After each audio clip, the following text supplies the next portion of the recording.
Hello, आपके अपने channel study with Sony में आपका स्वागत है।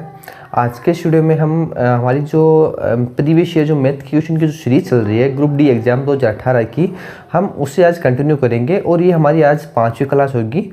अगर आपने जो मैंने ऑलरेडी 5-4 क्लासेस में ऑलरेडी करवा चुका हूँ, अगर आपने अभी तक वो क्लासेस नहीं देखी है तो आप जाके पहले वो क्लासेस को देख सकते हो, क्योंकि वो क्लासेस भी एग्जाम के पॉइंट ऑफ व्यू से इंपॉर्टेंट है। उसके बाद की सीरीज वाइज आप चलोगे तो ही आपको सभी क्लासेस है वो समझ में आएगी और आपकी जो मैथ की प्रैक्टिस है वो भी आपकी प्रॉपर तरीके से हो पाएगी। और ये जो मैं मैथ्स के जो प्रीवियस ईयर जो क्वेश्चन की सीरीज करवा रहा हूँ, ये वही क्वेश्चन है जो पिछले साल 2018 में जो ग्रुप डी की एग्जाम लगी थी उनमें जो क्वेश्चन आए थे मैथ के, वही क्वेश्चन मैं आपको करवा रहा हूँ। तो आपने वो मेरी 4 क्लासेस नहीं देखी है तो जाके आप पहले वो क्लासेस को देख सकते हैं। उन क्लासेस की लिंक है वो भी आपको इस वीडियो के डिस्क्रिप्शन में मिल जाएगी, तो आप जाके डायरेक्टली आप डिस्क्रिप्शन में जाके भी डायरेक्टली लिंक से आप उन वीडियो को देख सकते हो। तो आज करते हैं हमारी 5वीं क्लास स्टार्ट हम, और डायरेक्टली मैं क्वेश्चन से ही स्टार्ट करता हूँ। ठीक है, हमारा पहले मैं क्वेश्चन वो कराता हूँ जो मैं 4th क्लास में आपको 2 क्वेश्चन करने के लिए दिए थे। कमेंट बॉक्स में आपको आंसर भी उनके बताने थे, तो आज मैं पहले उन 2 क्वेश्चन को करवा देता हूँ जो 2 क्वेश्चन मैंने आपको 4th क्लास में आपको दिए थे। तो पहला तो क्वेश्चन था वो ये था कि मैंने पहला क्वेश्चन दिया था कि दो संख्याओं का महत्तम समाप्रत्यय या एचसीएफ, महत्तम समाप्रत्यय या एचसीएफ क्या है। एचसीएफ और एलसीएम दोनों दिया हुआ है। एचसीएफ पहले एलसीएम कर देते हैं, लघुत्तम समाप्रत्यय एलसीएम व एचसीएफ।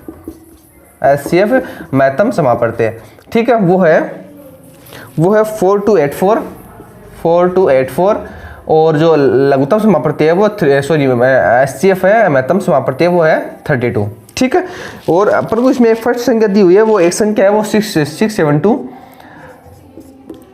एक संख्या है 672 है दी हुई हो, तो दूसरी संख्या बताओ। इस क्वेश्चन में डायरेक्टली करवा रहा हूँ, क्वेश्चन को डायरेक्टली करवा रहा हूँ। अगर आपको क्वेश्चन अच्छे से समझना हो तो मेरी जो 4th क्लास थी इससे पहले मैंने जो क्लास बताई है उसमें मैंने क्वेश्चन को अच्छे से समझाया है। इस क्वेश्चन को मैंने अच्छे से समझाया, तो मैं इस क्वेश्चन को डायरेक्टली इस क्लास में कर रहा हूँ। अगर आपको अच्छे से समझना हो और आपको क्वेश्चन नहीं आता हो तो आप जाके वो क्वेश्चन को आप देख सकते हो, ताकि आपको क्वेश्चन में अच्छे से समझ में आ जाएगा। ठीक है, तो इस क्वेश्चन को मैं करवाता हूँ। मैंने उसमें एक आपको फॉर्मूला बताया था कि ऐसे जब क्वेश्चन आए आपके पास एलसीएम एचसीएफ दिया हो और फर्स्ट संख्या दी हो, तो इसका फॉर्मूला होता है फर्स्ट संख्या इंटू सेकंड संख्या और एलसीएम इंटू एचसीएफ। ठीक है, इन चारों में से 3 चीजें आपको दी हुई होगी, एक पूछी होगी। जैसे हमारे पास फर्स्ट संख्या दी हुई है 672, सेकंड अपन से पूछी है, ठीक है, और एलसीएम बता दिया हुआ यहाँ पे 4 to 84 और इंटू 32। ठीक है, अगर आप इसको डायरेक्टली ऐसे भी करना चाहो तो सेकंड संख्या बराबर हो जाएगा, इक्वल हो जाएगा 4 to 84 इंटू 32 अपॉन 672। ठीक है, इसको आप काट लेना, आंसर आपके आ जाएंगे। ठीक है, ये था ये क्वेश्चन। ठीक है, तो आप उतार लीजिए इसको, और आपको इसको अच्छे से समझना हो, वैसे तो मैंने अच्छे से आपको समझाया यहाँ पे, और फिर भी आपको अच्छे से समझना हो तो मेरी जो लास्ट क्लास थी उसमें आप जाके देख सकते हो, आपके वो क्वेश्चन अच्छे से समझ में आ जाएगा। ठीक है, तो उम्मीद करता हूँ कि आपको समझ में आ गया होगा और आपने उतार लिया होगा। अब चलते हैं अपन का जो दूसरा क्वेश्चन था जो मैंने 4th क्लास में आपको करने के लिए दिया था, अब अपन चलते हैं उस क्वेश्चन पे।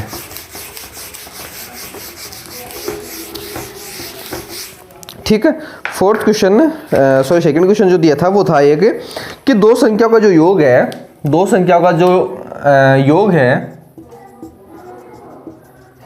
संख्याओं का योग कितना है, 9 है। दो संख्या का योग कितना है, 9 है। और अगला है उनके व्यक्तक्रम का योग, उनके व्युत्क्रमों का योग, व्यक्तक्रम मतलब 3 के अपन के रेशियो में करना, मतलब व्यक्तक्रम का योग वो है 1/2 है। तो वह संख्या में से कौन, वह दोनों संख्या बता दीजिए आप, दोनों नहीं तो एक बता दीजिए, कोई इश्यू नहीं है। अगर वह उन संख्याओं में से एक संख्या, दोनों संख्या दोनों निकालेंगे, कोई दिक्कत नहीं है। क्वेश्चन में तो एक दी हुई कि उनमें से एक संख्या कौन सी है, अपन दोनों संख्या निकालेंगे। ठीक है, अब इसको क्या करते हैं अपन, 2 तरीके से कर सकते हैं। पहला कर सकते हैं ऑप्शन से, और दूसरा कर सकते हैं अपन इसको बेसिक तरीके से। दोनों तरीके से अपन करेंगे, ऑप्शन से भी करेंगे और बेसिक तरीके से भी करेंगे। दोनों तरीकों से अपन इस क्वेश्चन को सोल्व कर सकते हैं।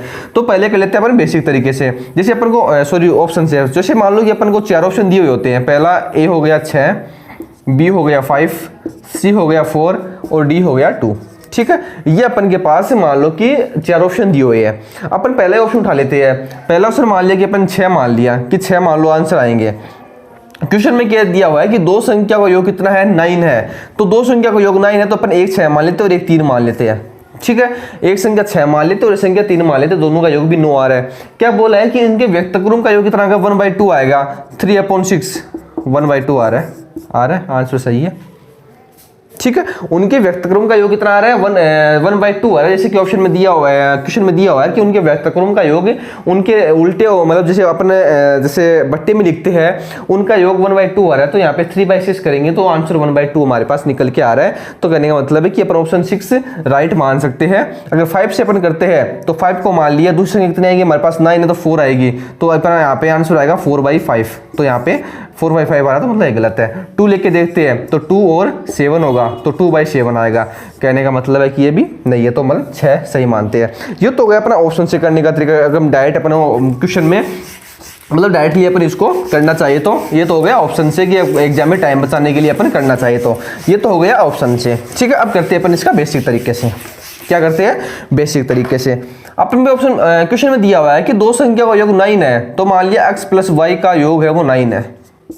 ठीक है, दो संख्या का योग 9 है तो x + y का योग x + y = 9 कर लिया। आगे पूछा है कि उनके व्यक्तक्रम का योग, व्यक्तक्रम क्या बताया था मैंने, 1/x + 1/y। ठीक है, दोनों के व्यक्तक्रम का योग उनका उल्टे मतलब जो बट्टे में लिखते हैं उनका योग 1/2 दे रखा है, तो x + y और 1/x + 1/y बराबर कितना आ गया, 1/2 आ गया। ठीक है, आ गया, आया समझ में। अब इसको अपन क्या कर लेते हैं, इसको अपन इसका एलसीएम ले लेते हैं। इसका एलसीएम आएगा x और y, यहाँ से x से x कट गया तो क्या आ गया यहाँ पे हमारे पास y, और यहाँ पे क्या आएगा x आ गया। ठीक है, =2 ये आ गया। और x + y की वैल्यू मैंने क्या दे रखी है, यहाँ पे x + y की वैल्यू यहाँ पे 9 दे रखी है, तो यहाँ पे 9 पुट कर लेते हैं अपन। x + y की जगह पर 9 पुट कर लेते हैं, 9/xy = 1/2। तो यहाँ से x और y की वैल्यू क्या आ जाएगी, 9 दूनी 18 आ जाएगी।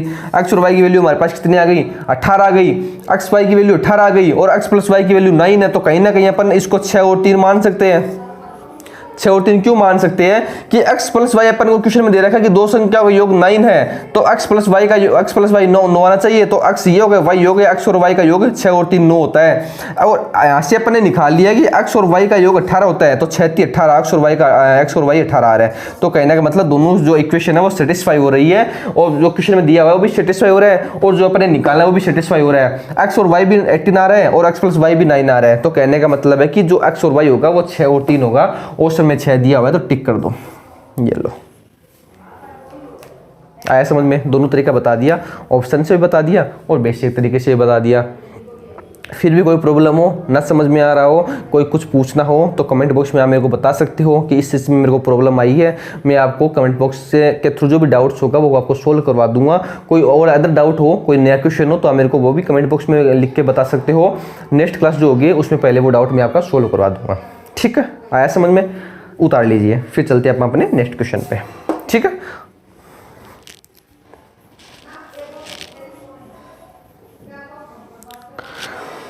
उम्मीद करता हूँ कि आपने उतार लिया होगा। अब चलते हैं आप अपने नेक्स्ट क्वेश्चन पे। ठीक है,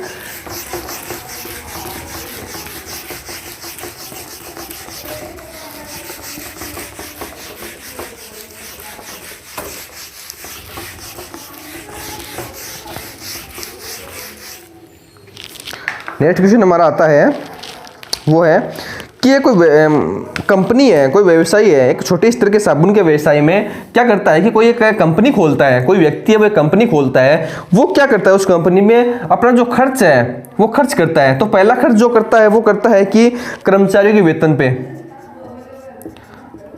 कर्मचारियों के वेतन पे, कर्मचारी के वेतन में 65% खर्च करता है। ठीक है, कर्मचारी के वेतन में वो क्या करता है, 65% खर्च करता है।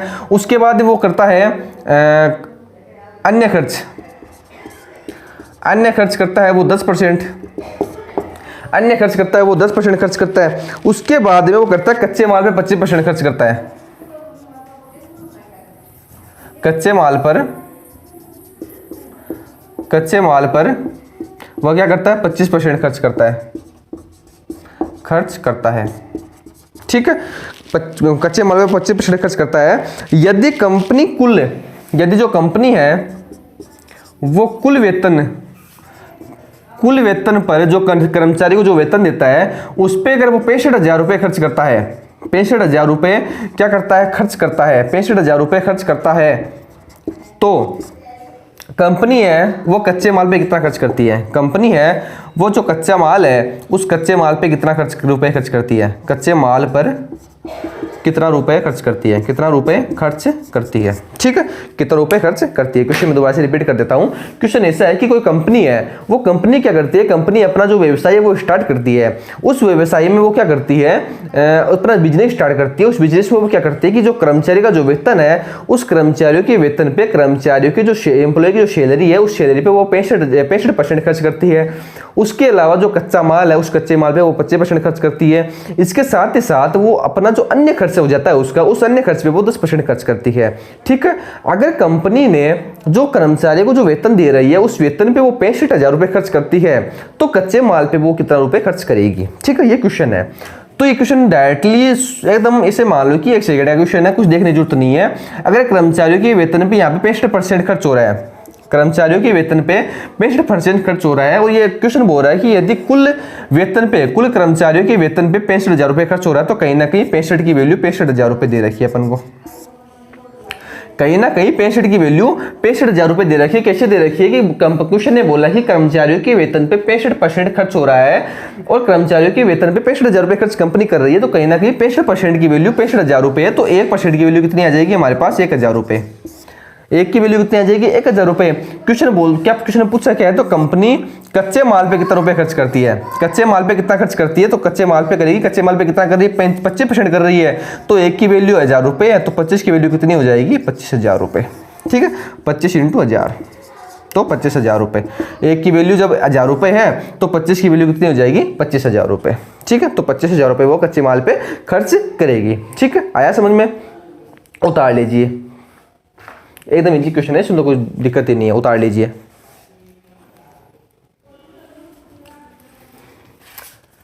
ठीक है, उम्मीद करता हूँ कि आपने उतार लिया होगा। अब चलते हैं अपने अपने नेक्स्ट क्वेश्चन पे। फिर भी आपको क्वेश्चन में कोई प्रॉब्लम हो तो आप मेरे को कमेंट बॉक्स में आप मेरे को आपकी जो क्वेरी है वो क्वेरी आप मेरे को बता सकते हो, मैं आपका जो प्रॉब्लम या डाउट होगा वो मैं आपको सोल्व करवा दूंगा, ठीक है।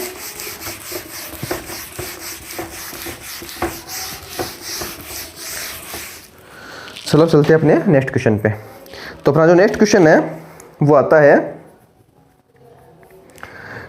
कि ऐसे एक अपन को भिन्न बतानी है, कोई फ्रैक्शन बतानी है, मतलब एक भिन्न बतानी है कोई, वह कौन सी भिन्न है, वह कौन सी भिन्न है जिसे 1/2 या 1/2 में से घटाने पर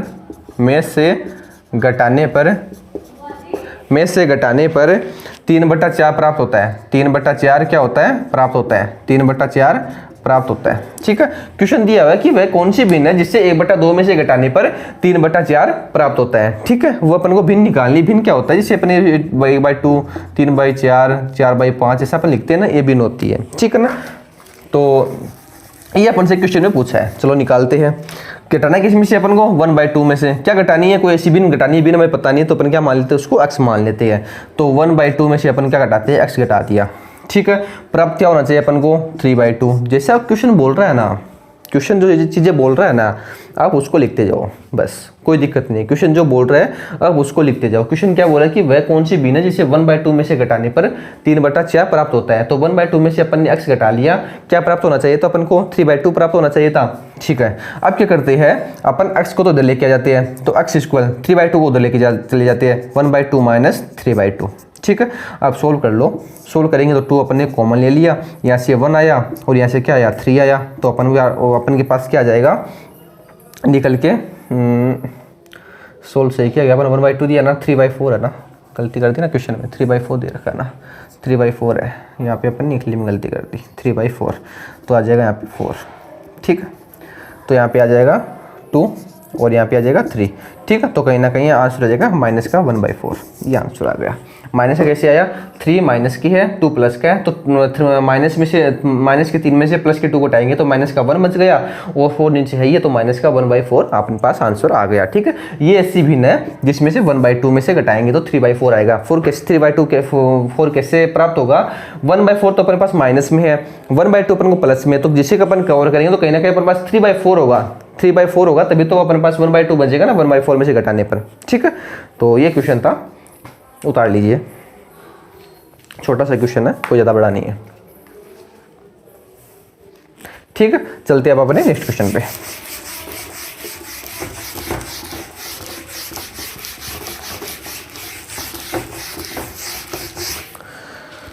नेक्स्ट क्वेश्चन अपना आता है, वो है सिंप्लीफिकेशन का है। नेक्स्ट क्वेश्चन अपना है सिंप्लीफिकेशन का, वो है 161 प्लस 19 माइनस 2 प्लस का 1 ब्रैकेट बंद माइनस का 3, ये ब्रैकेट बंद, यहाँ पे एक ब्रैकेट हो रहा है। ठीक है, ये अपन से पूछा, ये क्वेश्चन है।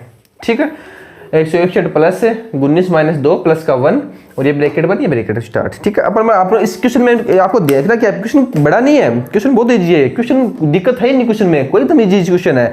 बस देखना क्या होता है कि अपन को सोल्व कौन सा करना है, पहले सोल्व अपन को कौन सा जो स्टार्ट कहाँ से करना है अपन को, वो चीज़ ध्यान रखनी है।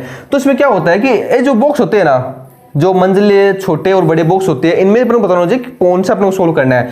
तो पहले जो बॉक्स होते हैं ये वाले, पहले इनको सोल्व करना होता है, फिर इनको, फिर इनको, ये चीज़ का अपन को ध्यान होना चाहिए। ठीक है, ये चीज़ को अपन को ध्यान होना चाहिए, पहले ये वाला, फिर ये वाला, फिर ये वाला, ये अपन को सोल्व इससे करने होते हैं। तो पहले अपने यहाँ से स्टार्ट करते हैं। क्वेश्चन कंप्लीट लिख लिया ना अपन ने, ठीक है, लिख लिया। क्वेश्चन यहाँ से स्टार्ट करते हैं, तो यहाँ पे लगाते हैं, यहाँ पे लगाते हैं 161 प्लस 19 में से 2 गए, कितना बचे, 17। ठीक है, तो ये ब्रैकेट ये तो खत्म हो गया, 17 और यहाँ पे प्लस 1 दिया हुआ, तो ये प्लस का 1 हो गया, तो कितना आ गया, 18 आ गया। ठीक है, और माइनस का यहाँ पे 3 दिया हुआ है, तो ये तो मतलब यहाँ पे ब्रैकेट ही बंद, ये बंद। ठीक है, कोई दिक्कत नहीं है। 19 ये हो गया, ये प्लस का अपन ने एक ऐड कर ही दिया, कोई दिक्कत नहीं है। ठीक है, अब चलो आगे, तो यहाँ पे ऐसे करेंगे 161 प्लस 17 और 1 18 आ गए। ठीक है, यहाँ पे इसको ब्रैकेट ये सोल्व कर लिया, ये सोल्व अपन ने यहाँ से कर ही लेंगे, माइनस का 3 है तो माइनस का 3 यहाँ पे लेके आ जाओ, ये हो गया ब्रैकेट, ये सोल्व हो गया, ये सोल्व हो गया, ये यहाँ पे बच गया। 161 प्लस 18 में से 3 के कितने बचे, 15 को इसमें ऐड कर दो, 5 और 6, 6 और 1 7, 176। ये 176 अपने पास क्या निकल गया, आंसर आ गया। ठीक है, एकदम इजी क्वेश्चन था।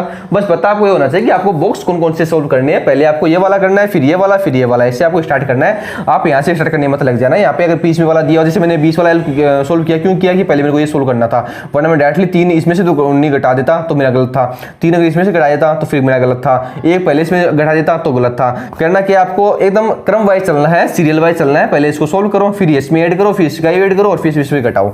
ये वाला लास्ट में, जैसे ये 3 था ना, ये 3 इसमें बंद था, तो मैंने 3 लास्ट में घटाया, यहाँ पे देख लो। तो ये आपको सीरियल वाइज चलना है, आपको सीरीज वाइज जाके क्वेश्चन को आपको सोल्व करना है। ठीक है, इस चीज का आप ध्यान रखना, उतार लीजिए। फिर भी आपको कोई डाउट हो तो आप मेरे को कमेंट बॉक्स में लिख के बता सकते हो, मैं आपका डाउट है वो सोल्व करवा दूंगा। ठीक है, उम्मीद करता हूँ कि आपने लिख लिया होगा। अब चलते हैं आप अपने नेक्स्ट क्वेश्चन पे।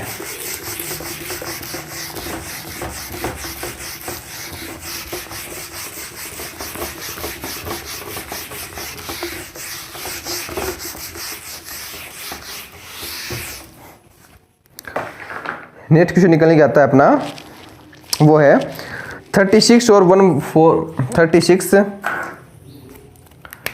36 और 144 के महत्तम समापत्ति या HCF के आधे का मान।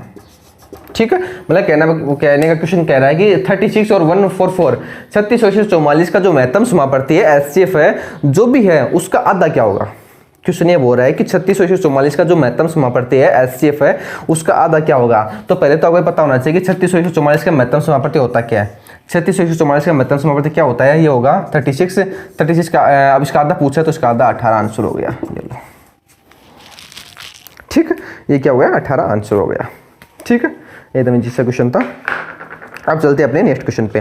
नेक्स्ट क्वेश्चन निकल के आता है कि किसी संख्या का 35%, मैं यहाँ पे लिख देता हूँ। क्वेश्चन अगला है कि किसी संख्या का 35% 91 है, 35% क्या है 91 है, तो वह संख्या कौन सी है, वह संख्या कौन सी है। ठीक है, किसी संख्या का 35% 91 है तो वह संख्या कौन सी है। अब क्वेश्चन संख्या क्या होती है, पूरी 100% होती है। भाई कोई भी संख्या हो अपने आप में 100% होती कि नहीं होती है, चाहे वो 5 हो, चाहे वो 10 हो, चाहे वो 20 हो, चाहे वो 1000 हो, वो 10 लाख हो, चाहे कोई भी संख्या हो, वो अपने आप में 100% होती नहीं होती है, वो अपने आप में 100% ही होती है कोई भी संख्या हो। तो अगर वो संख्या पूछ रहा है अपन से कि वह संख्या कौन सी है, तो कहीं ना कहीं वो अपने से वो उस संख्या का 100% पूछ रहे हैं, कहीं ना कहीं वो 100% पूछ रहा है अपन से। ठीक, दे रखा है 35%, पूछा 100%। क्वेश्चन में आपको एग्जांपल देता हूँ। कोई क्वेश्चन पूछ लिया कि 25 है, उस 25 का अपन से, या 50 है, उस 50 का अपन से 5% पूछ लिया, तो उसका 5% निकालेंगे तो 5/100 करेंगे, नहीं करेंगे।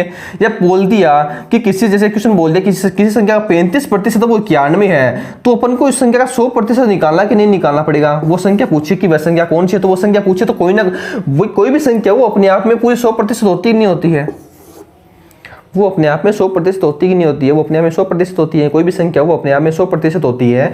तो अगर 35% 91 है, तो अगर 35% 91 है, 35% 91 है, तो 100% क्या होगा। तो ऐसे क्वेश्चन हम क्या करेंगे कि 91/35 × 100, ये होगा कि 91 35% है, परसेंट आएंगे तो 100% निकालना है अपन को। हल कर दो, 7 से डिवाइड करो इसको, तो 7 से करेंगे तो 5 आएगा, इसको 7 से करेंगे तो 7 एकम 7 है, 7 2 3, 7 3 13, इसको डिवाइड करेंगे तो 20 आ गया, 3 2 26, 260, ये 260 हो गया। ये 260 वो संख्या होगी। ठीक है, ये 260 क्या होगी, ये वह संख्या होगी।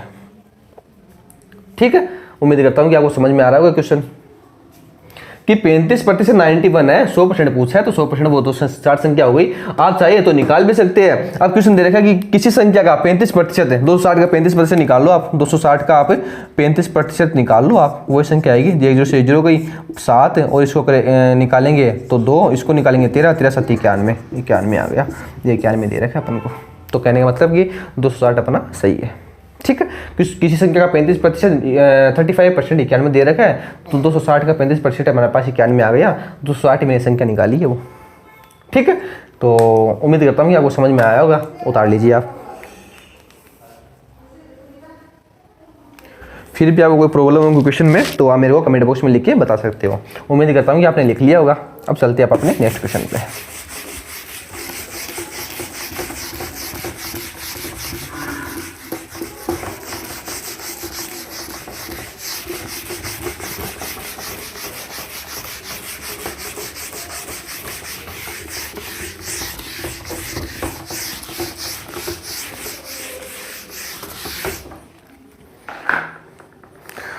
अगला क्वेश्चन निकल के आता है कि 2 पाइप है, 2 पाइप के 3 ही पाइप है। टाइम एंड जो वर्क है वहाँ से क्वेश्चन है, पाइप और टंकी वाला। ठीक है, पाइप और टंकी वाला क्वेश्चन है।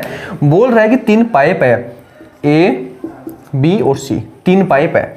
उनमें से जो पाइप ए है वो किसी टंकी को 4 घंटे में भर सकता है, और जो बी पाइप है वो किसी टंकी को 6 घंटे में भर सकता है, और जो पाइप सी है वो सी पाइप है वो किसी टंकी को 8 घंटे में खाली कर सकता है। भाई ये 2 तो भर रहे तो प्लस में, और ये 8 घंटे में क्या कर सकता है, खाली कर सकता है।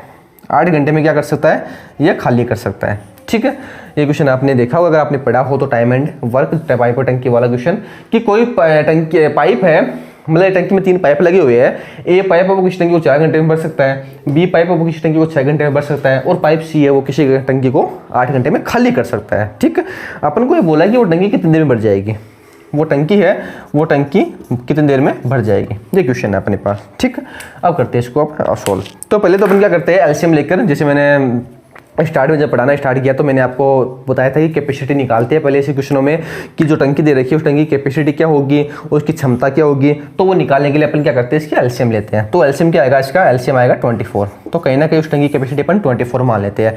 अब निकाल लेते हैं इनकी इफिशियंसी कि इन टंकियों की इफिशियंसी मतलब इनकी जो पाइप है उनकी इफिशियंसी क्या होगी, उनकी क्षमता क्या होगी पर घंटे, इनकी क्षमता क्या होगी कि 1 घंटे में कितना काम करते हैं, उनकी क्षमता क्या होगी। ठीक है, तो इनकी आ गई, इसकी 6 आ गई, इसकी 4 आ गई, उसकी 3 आ गई। तो कहीं ना कहीं मतलब है कि ए और बी है वो टंकी को दोनों मिलकर एक बार में 10 लीटर भर सकते हैं, और पाइप भी है वो एक बार में 3 लीटर खाली कर रहा है। तो कहीं ना कहीं ये जो एक बार में जो भर रहा है, 1 घंटे में जो भर रहा है वो 7 लीटर पानी भर रहा है। सॉरी, ठीक है, समझ में आया आपको। अगर ये 1 घंटे में 6 लीटर भर रहा है, ये 1 घंटे में 4 लीटर भर रहा है, और ये किसी टंकी को 3 घंटे में खाली कर रहा है, सॉरी ये 6 घंटे में भर रहा है, ये 4 घंटे में भर रहा है, और ये 3 घंटे में खाली कर रहा है। तो अगर 10 से एक साथ मिलकर ये दोनों 10 काम कर रहे हैं और 10 काम कर रहे हैं, और ये एक साथ में 3 काम खत्म कर रहा है, 3 उसको खाली कर रहा है 3 घंटे में, तो कहीं ना कहीं 7 घंटे लग रही है। टोटल टंकी क्षमता वो 24 है, और 7 से जो 7 काम बच रहा है हमारे पास उससे डिवाइड कर देंगे, ये टाइम लगेगा।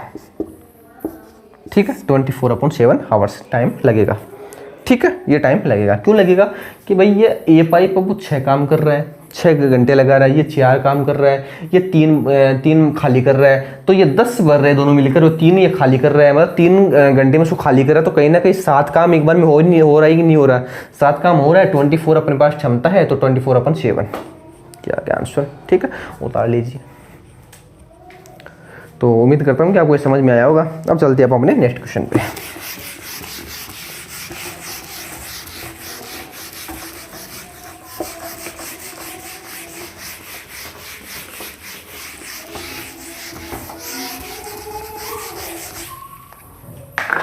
ठीक है, नेक्स्ट क्वेश्चन है अपना।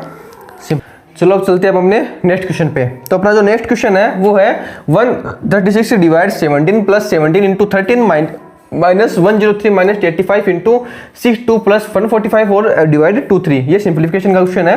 तो इसको डिवाइड कैसे करेंगे, पहले तो इसको हल कर लेते हैं। 136/17 प्लस 17 इंटू 13, ठीक है, और माइनस 103 में से 85 माइनस करेंगे तो कितना आएगा, 5 3 8 और 18 इंटू इसमें से इनको ऐड करेंगे तो 7 4 6 207/23।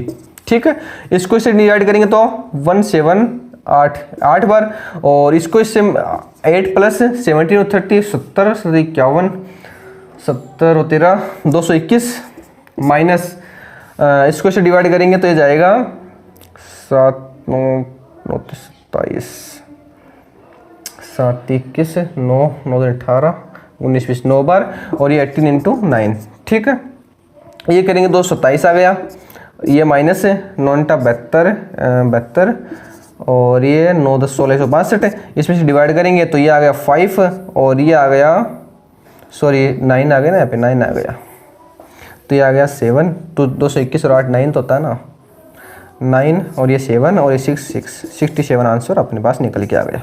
ठीक है, 67 ये था क्वेश्चन, बस सॉल्व करना था। पहले इसको सॉल्व कर लिया, फिर इसको मल्टीप्लाई करके इसमें ऐड कर दिया, क्योंकि ऐड कर तो चिन्ह ना, तो इसमें ऐड कर दिया, और माइनस था तो इसको फिर सॉल्व कर लिया, इसमें से पहले माइनस कर लिया, बीच में मल्टीप्लाई का निशान है, गुणा का निशान है, तो इसको ऐड करके दोनों को आपस में मल्टीप्लाई कर दिया, नीचे डिवाइड का निशान है तो नीचे डिवाइड कर दिया, इनको हल करके यहाँ पे माइनस निशान तो इसमें से इसको माइनस कर दिया, इसको ऐड कर दिया, दोनों में इनको माइनस करके आंसर निकाल दिया, 67 अपने पास आंसर आ गया।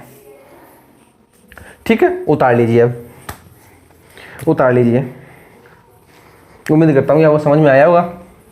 ठीक है, उतार लिया होगा आपने। अब चलते हैं आप अपने नेक्स्ट क्वेश्चन पे।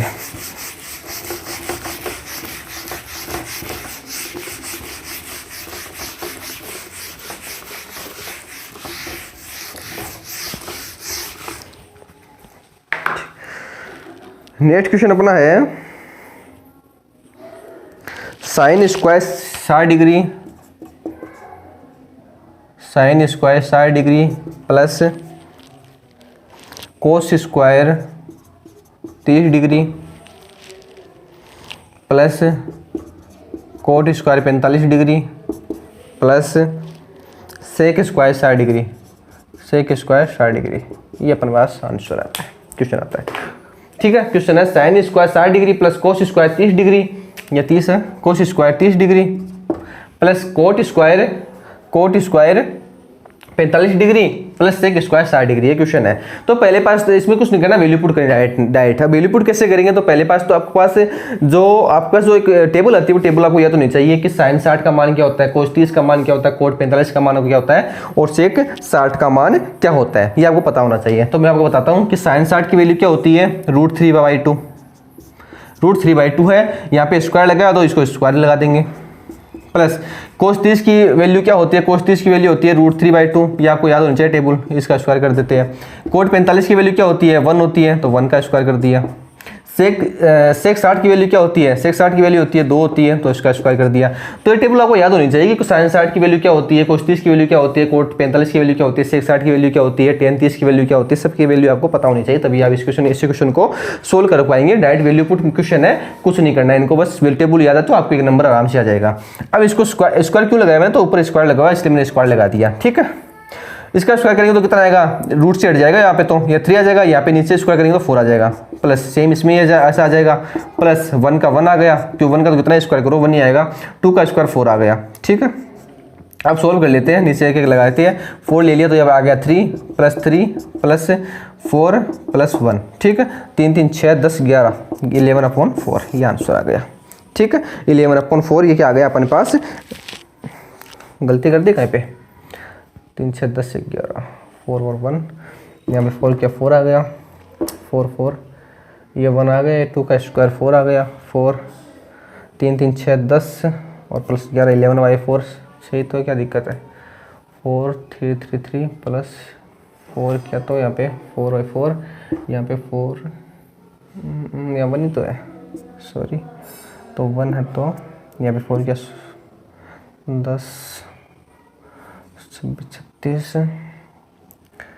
यहाँ पे 1 है 4 और ये 4 यहाँ पे आ गया, ठीक है। ये क्वेश्चन था, कोई दिक्कत नहीं है, ठीक है। तो सॉरी यहाँ पे नहीं गया ना, 16 आ गया ना यहाँ पे, ठीक है। कई बार कन्फ्यूजन हो जाती है यार कई बार कन्फ्यूजन हो जाती है, कोई दिक्कत नहीं है, होता है कभी कभार। यहाँ 4 से 4 गया 3 आ गया, 4 से 4 गया 3 आ गया, 4 का 4 से करिए तो 4/4 और 4 से इसको क्या 4 आ गया, यहाँ पे 4 से 4 हो गया 4 और 4 से 4 वो मल्टीप्लाई गया 16 आ गया, या कोई बार कन्फ्यूजन हो जाती है यार। 3 3 6 10 26/4 आ गया, इससे डिवाइड करेंगे तो 3/2, ये आंसर आ गया, ठीक है। हो जाते कई बार कन्फ्यूजन, मैंने यहाँ पे 1 वाला ध्यान नहीं दिया, मैंने डायरेक्टली इसको 4 से 4 कर दिया तो 1 लिख दिया था मैंने, ये ध्यान नहीं दिया था मैंने, सॉरी। तो ये क्वेश्चन था, 26/4 आएगा तो इसको डिवाइड करेंगे तो 3/2 आ गया, ठीक है। ये था हमारा क्वेश्चन और ये थी आज की हमारी क्लास। तो उम्मीद करता हूँ कि मैंने जो आपको क्वेश्चन आज करवाए हैं आपने अच्छे से समझे होंगे। फिर भी आपको क्वेश्चन में कोई प्रॉब्लम आती है तो आप मेरे को कमेंट बॉक्स में लिख के बता सकते हैं, आपकी कोई भी क्वेरी होगी वो मैं आपको सोल्व करवाऊंगा। और उसके अलावा भी कोई आपकी अदर को आपका कोई क्वेश्चन हो तो आप वो मेरे को कमेंट बॉक्स में लिख के बता सकते हैं, मैं भी आपको जो नेक्स्ट क्लास होगी उसमें आपको क्वेश्चन को पहले डाउट है वो सोल्व करवा दूंगा, ठीक है। तो आप अच्छे से पढ़िए, मेरी पहले भी ऑलरेडी मैंने 4 क्लासेस से पढ़ा चुका हूँ, अगर आपने वो भी नहीं देखी है तो आपको इस वीडियो के डिस्क्रिप्शन में आपको लिंक मिल जाएगी, तो जाके आप वो भी क्लासेस पहले देख सकते हैं, ठीक है। तो उम्मीद करता हूँ कि आज जो मैंने आपको पढ़ाया वो आपने अच्छे से समझा होगा। तो आज के लिए सिर्फ इतना ही, थैंक यू।